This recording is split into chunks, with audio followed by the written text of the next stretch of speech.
So I'm going to talk today, no koan, about life as it is, the only teacher. When Barry and I discussed whether there would be any theme to this, he said he'd like to talk about the 4 practice vows. And so then I decided just to talk about this one. He's going to talk about them all. So maybe you'll hear something about this twice. Caught in the self-centered dream, only suffering, holding to self-centered thoughts, exactly the dream. Barry has changed that, which maybe he'll convince us to change it today when he talks about it tomorrow. Life as it is, the only teacher, being just this moment, compassion's way. So most of us have been chanting this practice vow for quite a few years. And perhaps this line, life as it is, the only teacher, is the one that we pay least attention to. And I think that's because we think we know what it means.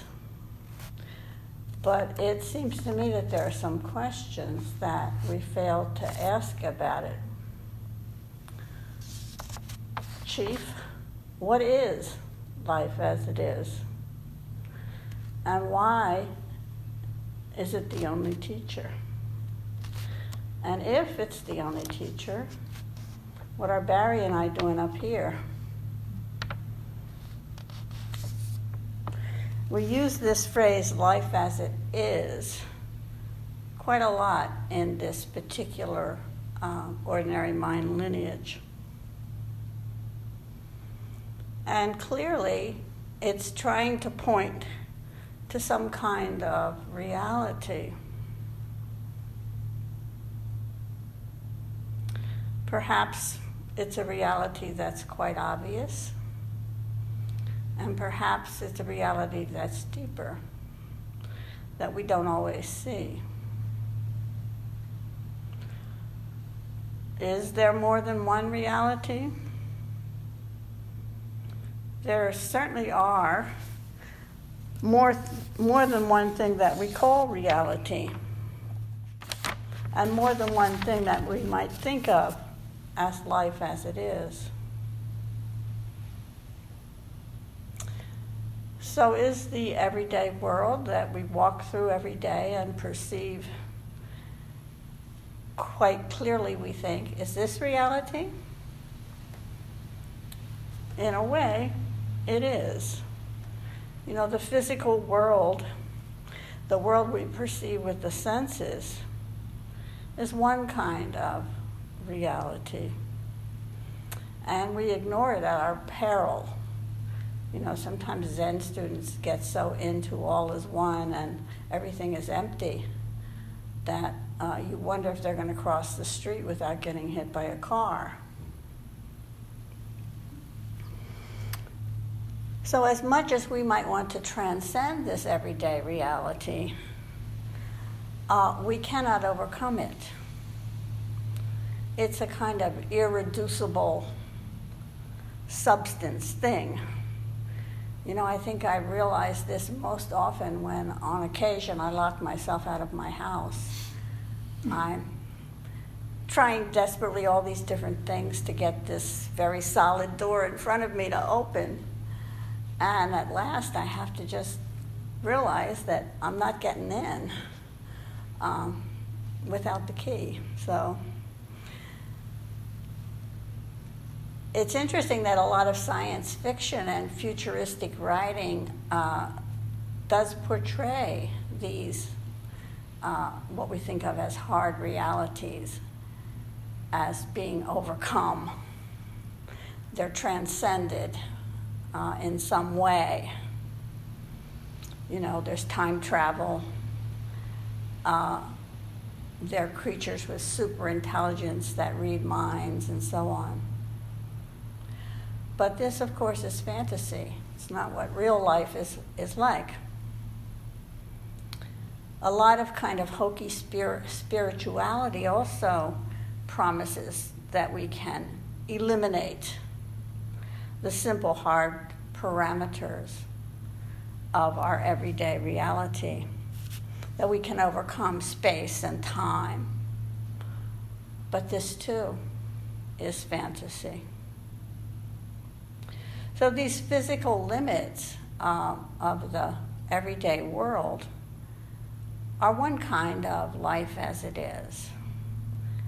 We experience them every single day.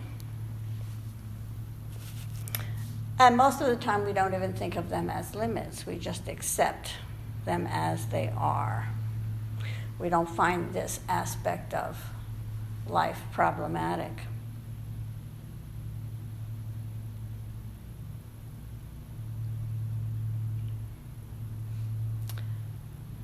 Another way in which we think of reality or life as it is to think of a view about life that's very grim.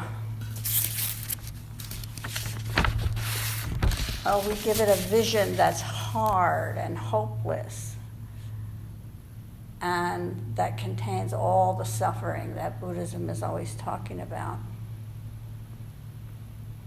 The first of the 4 practice vows talks about this aspect of reality. It says, caught in a self-centered dream, only suffering.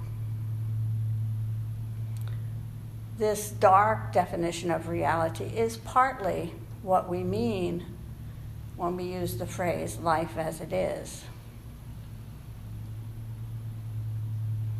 It may be a pessimistic view, but it seems that we have to keep returning to the difficulties of our life because so many of us have a tendency to avoid the hard truths. We like to turn away from Buddha's first teaching, life is suffering. T.S. Eliot said, humankind cannot bear very much reality. And it seems that we can't. But it's important to remember that, Buddha did not say life is only suffering. Buddhism says that suffering is an inescapable part of life, but life also has its sweetness, its joy. This is what Barry keeps trying to remind us when he changes, thus we eat this food together, to thus we enjoy this food together. Particularly some personalities only see the darkness, and this is not quite a balanced view either. If life were only suffering, we'd all slit our throats.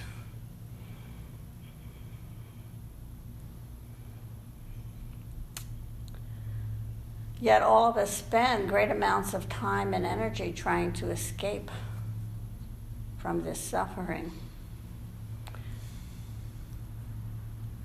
It's interesting to look at the mechanisms we use for escape. We have a very large menu of them. Some of those escapes appeal to me, and some of those escapes appeal to you. And which ones we choose depend on many factors of our lives and our personalities. They can be anything from drugs and alcohol, to the internet, to binge watching our favorite shows. In our particular time and place in this world, these distractions abound. It seems that they increase every year. Whatever distractions we choose, they cloud our ability to see life as it is. The precept that deals with these distractions usually is translated, do not cloud the mind. Traditionally, this was taken to be a sort of proscription against alcohol. But we teach it these days as anything that clouds the mind.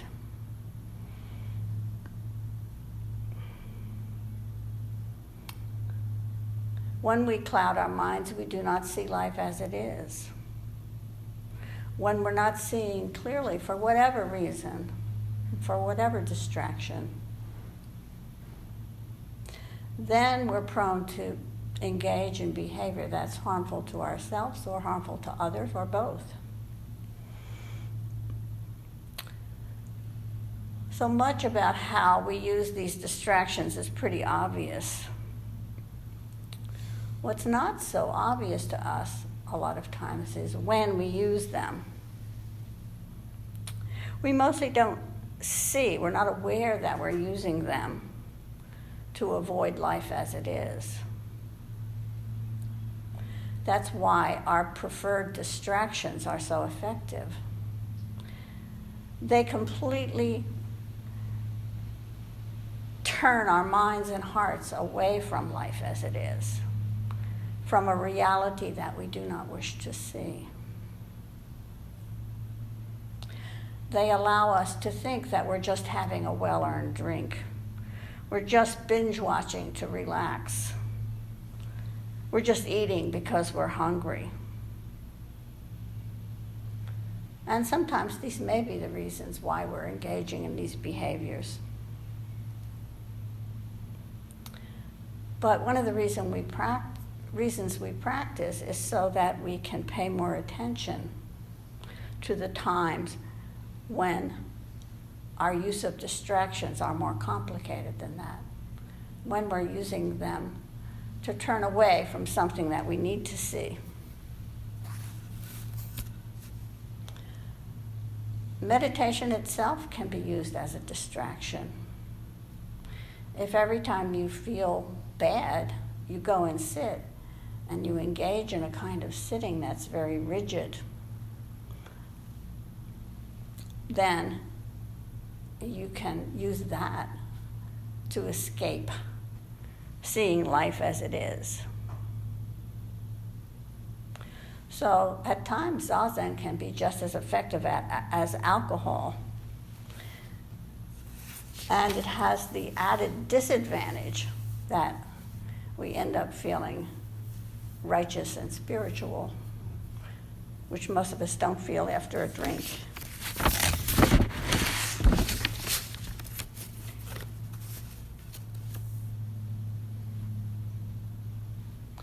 The fact that all of us use some sort of distraction to avoid our lives is part of our humanness. And part of our practice, then, is to become aware of when we're doing it and why we're doing it.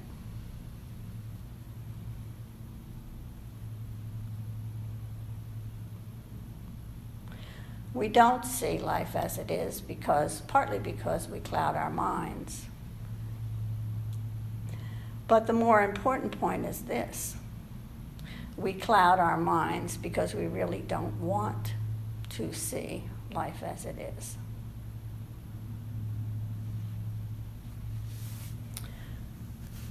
So is seeing life as it is a hopeless task?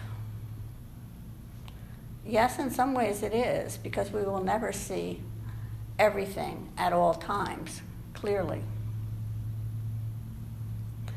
Trying to be clear is a lifetime task. And this is why we cultivate attention, awareness, mindfulness, so that we can more and more see life as it is.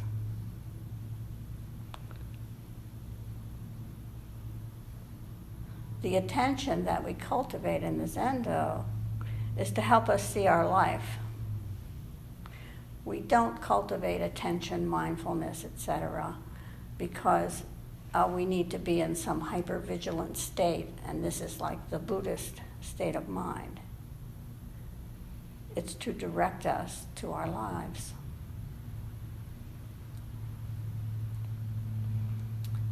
One of the things that people do when they do finally see some of the more grim and difficult aspects of life is it's sort of the when life hands you lemons dilemma. One of the things people do is they say, well, I have all these lemons, that's just how it is, and I can't do anything about it. So one way is just give up, I can't change this. And another is to say, well, life has handed me all these lemons. You know what? I need an attitude adjustment. Lemons are just fine. I love lemons. So this is another thing. To accept in a way that's kind of fake. That's the life, when life hands you lemons, make lemon meringue pie.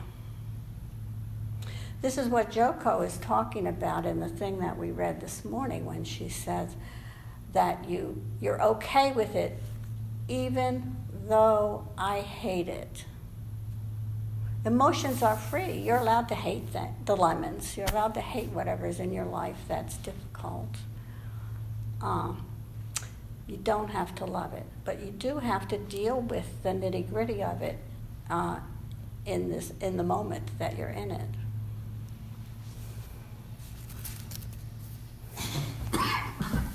Another way to think about life as it is to look at what the Buddhist teachings are about reality.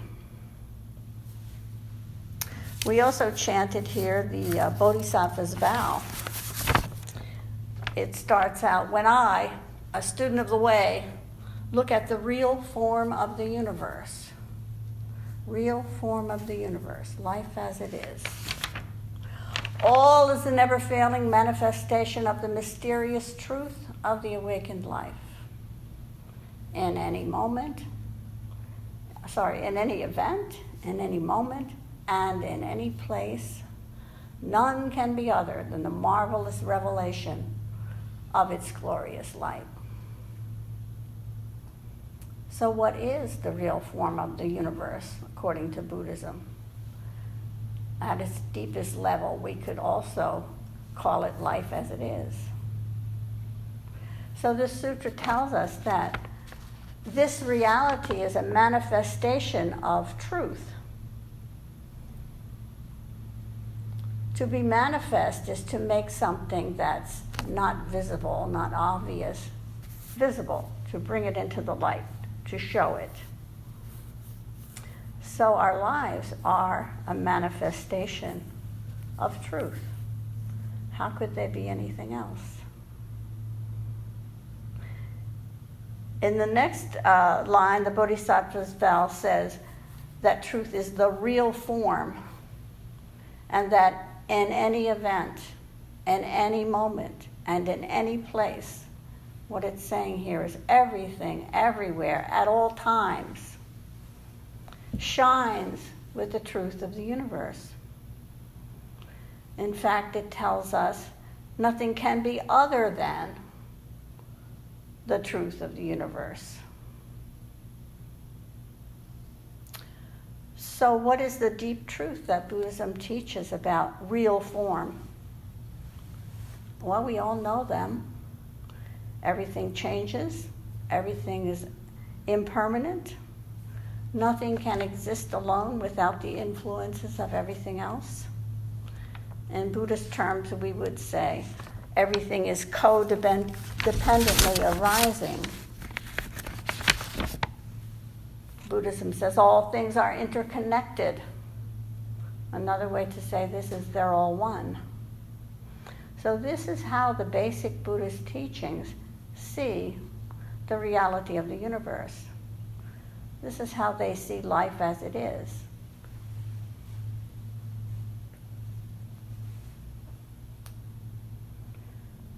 So, life as it is teaches us that when we look at reality, we need to acknowledge the physical reality of things.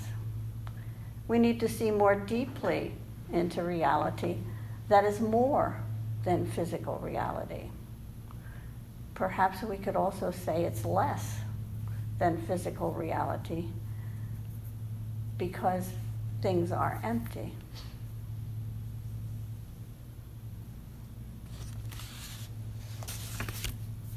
And finally, the reason why life as it is in all its aspects is the only teacher is because when something happens in our lives, the rubber hits the road. This is where we experience an impact on the level of feeling and everyday consequences. This is where things hit us where it hurts. This is where learning really comes home. When our lives are affected, it's not an idea in our head. Things are no longer theoretical. This is when the fat lady sings. And this is why life as it is the only teacher. This life as it is includes all our feelings, all our thoughts, all our sense impressions, just as they are. Before we start labeling them as proper Buddhist states or unacceptable Buddhist states, whatever they are, just as they are, this is life as it is.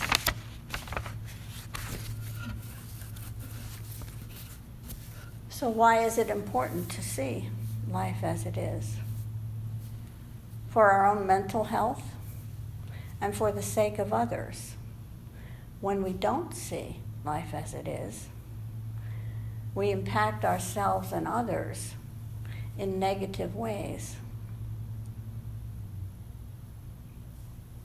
This is why in the 4 practice vows, the next line after seeing life as it is goes on to say, being just this moment, compassion's way. When we're really present and open to each moment, we see ourselves in oneness with others. This is life as it is. This is compassion's way. I'm going to end by giving you the rest of the quote from that T.S. Eliot line that I gave you earlier. It's from the 4 quartets, and this is what he says. Go, go, go, said the bird. Humankind cannot bear very much reality. Time past and time future.